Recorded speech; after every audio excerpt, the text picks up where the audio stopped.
राजेंद्र गो gas LPG इतक्या मोठ्या प्रमाणात आपल्याला दिसतंय की गॅससाठी ही लाईन लागलेली आहे.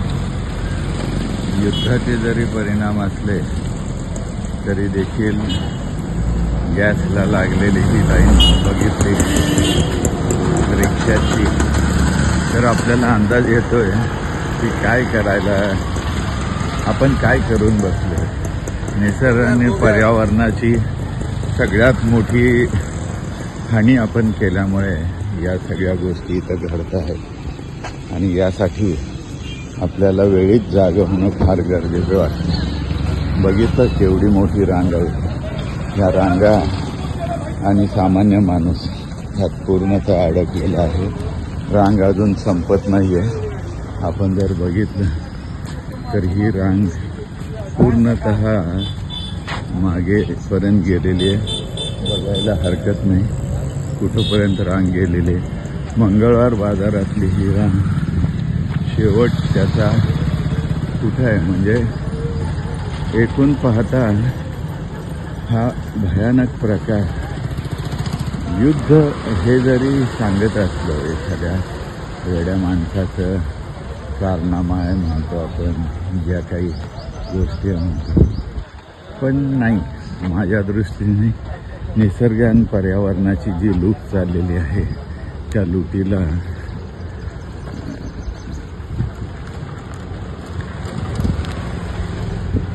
कुठेही आपण थांबवत नाही आहे आणि ह्या सगळ्या गोष्टीचे परिणाम आपल्याला अशा पद्धतीने पाहायला मिळत आहेत. खूपच भयानक परिस्थिती आहे. प्रयत्न करा आणि आपल्याला ज्या काही गोष्टी आहेत त्या गोष्टींचा निसर्ग आणि पर्यावरण संवर्धन याच्यासाठी जर प्रयत्न केला आणि जर पंचमहाभूतं जर असतील तर या पंचमहाभूतांमध्ये आपल्याला कार्य करता आलं तरच ही पृथ्वी वाचेल. नाहीतर आज हे युद्ध उद्या आणखीन काहीतरी होऊ शकेल. नवीन काहीतरी याच्यात माध्यमं येतील आणि या सगळ्या माध्यमाच्या द्वारे पर्यावरण हानी होऊन पृथ्वीचा शेवट जवळ आलेला आहे हे मात्र आपल्याला ठामपणे सांगावं लागेल.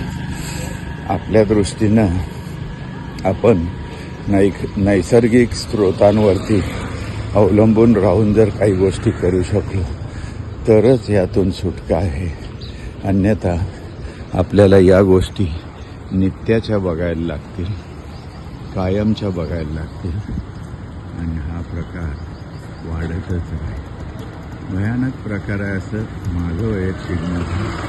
विचार करा आणि यावरती आपण देखील आपले कॉमेंट्स द्या.